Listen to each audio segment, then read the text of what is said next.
এখানে যে প্রশ্নটি নিয়েছি প্রশ্নটিতে বলেছে 5 সেমি দৈর্ঘ্যের ব্যাসার্ধের একটি বৃত্তে এবি এবং এসি দুটি জ্যা বৃত্তের কেন্দ্র এবিসি ত্রিভুজের বাইরে অবস্থিত। AB equals to AC equals to 6 সেমি হলে বিসি জ্যায়ের দৈর্ঘ্য নির্ণয় করো। তাহলে এখানে ও কেন্দ্র বৃত্তের এবি এবং এসি জ্যা দুটি প্রত্যেকটি 6 সেমি করে আছে। এবার আমাদের কি করতে হবে, বিসির দৈর্ঘ্যটা নির্ণয় করতে হবে। এখানে যদি আমরা এ বিন্দু থেকে বিসি বাহুর উপর লম্ব অঙ্কন করি, ধরি লম্ব এডি, তাহলে সেই লম্বটা কেন্দ্রকে ছেদ করে বা কেন্দ্রকে স্পর্শ করে যাবে, কারণ এ বি এবং এসি হচ্ছে সমান। সেক্ষেত্রে আমরা ধরে নিচ্ছি এখানে যে এডি ইকুয়াস টু 2r, অর্থাৎ 2r এখানে কি হচ্ছে, এটা ব্যাস হয়ে যাচ্ছে। আর আমাদের এখানে কি বলেছে, ব্যাসার্ধের দৈর্ঘ্য কী আছে, 5 সেমি। তার মানে এখানে হচ্ছে 2 গুণ, এখানে আর ধরছি আমরা ব্যাসার্ধকে, তাহলে 2 গুণ 5, তার মানে হচ্ছে 10 সেমি। এখানে আমরা আর কিন্তু ধরে নিচ্ছি ও কেন্দ্রীয় বৃত্তটির ব্যাসার্ধের দৈর্ঘ্য। তাহলে এডি হচ্ছে আমাদের কত, 2r। সেক্ষেত্রে এখানে কি হচ্ছে, 10 সেমি হয়ে যাচ্ছে আমাদের এডির দৈর্ঘ্য। এখন এখানে আমাদের দেখতে হবে যে বিসি এবং এডি কিন্তু দুটো যদি আমরা জ্যা ধরি, তাহলে এখানে একটা সূত্র আমরা প্রয়োগ করতে পারি। সেটা কি, আরেকটা জিনিস এখানে বলে দিই, সেটা হচ্ছে আমরা ধরে নিচ্ছি যে এই বিসি এবং এডি পরস্পরকে ই বিন্দুতে ছেদ করেছে। এক্ষেত্রে আমরা ধরে নিচ্ছি এ ইর মান হচ্ছে এক্স এবং বি আর সি একে সমদ্বিখণ্ডিত যেহেতু করেছে এডি বাহু, সেক্ষেত্রে ইবি বা বিই ইসি সমান হবে। সেক্ষেত্রে আমরা ধরে নিচ্ছি বিই এবং ইসি প্রত্যেক হচ্ছে ওয়াই করে। এবার আমরা কি করলাম, এখানে এডিকে ধরে নিলাম কত, 2r ধরে নিলাম। তাহলে এখানে ডিই কি হবে, তাহলে ডিইর দৈর্ঘ্য হবে 2r মাইনাস, এখানে এইকে ধরেছি আমরা এক্স, তাহলে এখানে হচ্ছে এক্স। এবার আমরা কি জানি, আমরা জানি যে যদি এখানে বিসি এবং এডিকে যদি আমরা জ্যা ধরি, তাহলে জ্যা দুটি পরস্পরকে যে ই বিন্দুতে ছেদ করেছে, সেক্ষেত্রে আমরা বলতে পারি যে বৃত্তের দুটি জ্যা যদি পরস্পরকে ছেদ করে, সেক্ষেত্রে আমাদের কি হয় যে এ ই ইন্টু ডিই সমান চিহ্ন হবে বিই ইন্টু সিই। এটা হচ্ছে এক বৃত্তের জ্যা সংক্রান্ত বা জ্যা দুটি ছেদবিন্দু সংক্রান্ত উপপাদ্য একটা আছে, সেখান থেকে আমরা এটা লিখতে পারি।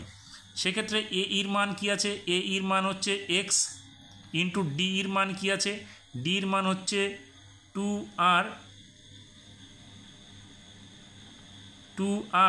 Minus x. আর বিইর মান আমরা ধরেছি ওয়াই ইন্টু সির মান ধরেছি ওয়াই। সেক্ষেত্রে আমরা কি পাচ্ছি, এখানে এক্স হলে 2r x minus x square, এখানে কি হয়ে যাবে ওয়াই স্কোয়ার। তাহলে আমরা 2r কাকে ধরেছি, 2r ধরেছি যে এখানে আমরা এডির মান কত, 10 ধরেছি। তাহলে এখানে 10x ইকুয়াস টু কী হবে, ওয়াই স্কোয়ার মাইনাস, এই মাইনাসটা দিয়ে এসে প্লাস হয়ে গেল এক্স স্কোয়ার। এবার দেখো x square plus Y square, এখানে যদি আমরা দেখি ত্রিভুজ এ বি ই এর ক্ষেত্রে এখানে এ ই লম্ব বিসি, আর সেক্ষেত্রে কি এ বি ই এটা একটা সমকোণী ত্রিভুজ, আর এক্ষেত্রে এ বি হচ্ছে আমাদের অতিভুজ। সেক্ষেত্রে এ ই এবং এ ইটা লম্ব এবং বি ইটা হচ্ছে ভূমি, তাহলে লম্ব স্কোয়ার প্লাস ভূমি স্কোয়ার ইকুয়ালস টু এখানে অতিভুজ স্কোয়ার অর্থাৎ এ বি স্কোয়ার হবে। তাহলে এখানে দেখো লম্ব বলতে এটা এক্স আর এটা ওয়াই, তাহলে X square plus Y square equals to কী হবে, এ বি স্কোয়ার, যেখানে এ বির স্কোয়ার মান কত 6 স্কোয়ার হবে। সেক্ষেত্রে 10x ইকুয়ালস টু কী হবে, এটার মান 6 হবে, কারণ লম্ব স্কোয়ার প্লাস ভূমি স্কোয়ার ইকুয়ালস টু অতিভুজ স্কোয়ার, এখানে হবে 6 স্কোয়ার হয়ে যাবে। তাহলে 6 স্কোয়ার হলে এখানে হবে 6 স্কোয়ার। তাহলে 10x ইকুয়ালস টু 6 স্কোয়ার, বা এক্সের মানটা কী হবে, তাহলে 6 6 36 বাই 10, অর্থাৎ এক্সের মানটা কত পেলাম আমরা, 3.6 পেলাম। তাহলে এখানে আমরা এক্সের মানটা যদি 3.6 পেয়ে গেলাম, তাহলে এখান থেকে কিন্তু আমরা ওয়াইয়ের মানটা বের করতে পারি।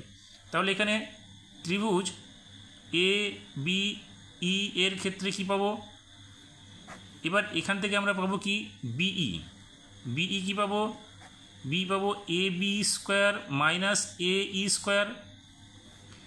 তাহলে এ বি স্কোয়ার, এ বির মান কত 6, তাহলে 6 স্কোয়ার মাইনাস এ ইটার মান, এ ইর মান কত এক্স, এখানে আমরা এক্সের মান কত বলেছি 3.6, তাহলে এখানে হবে 3.6 স্কোয়ার। 6 স্কোয়ার করলে এখানে কত হচ্ছে 36, মাইনাস 3.6 স্কোয়ার করলে হচ্ছে আমাদের কত, এখানে 3.6 স্কোয়ার করলে হয়ে যাবে আমাদের হচ্ছে 12.96, তাহলে এখানে হবে 12.96। এবার এই 36 থেকে যদি আমরা 19.96 লিখে ফেলেছি, এখানে হবে 12.96। এই 12.96 যদি আমরা 36 থেকে বিয়োগ করি, সেক্ষেত্রে আমাদের এটা দাঁড়াবে হচ্ছে 23.04। এবার এই 23.04কে যদি আমরা রুট করি, তাহলে সেটা দাঁড়াবে হচ্ছে 4.8।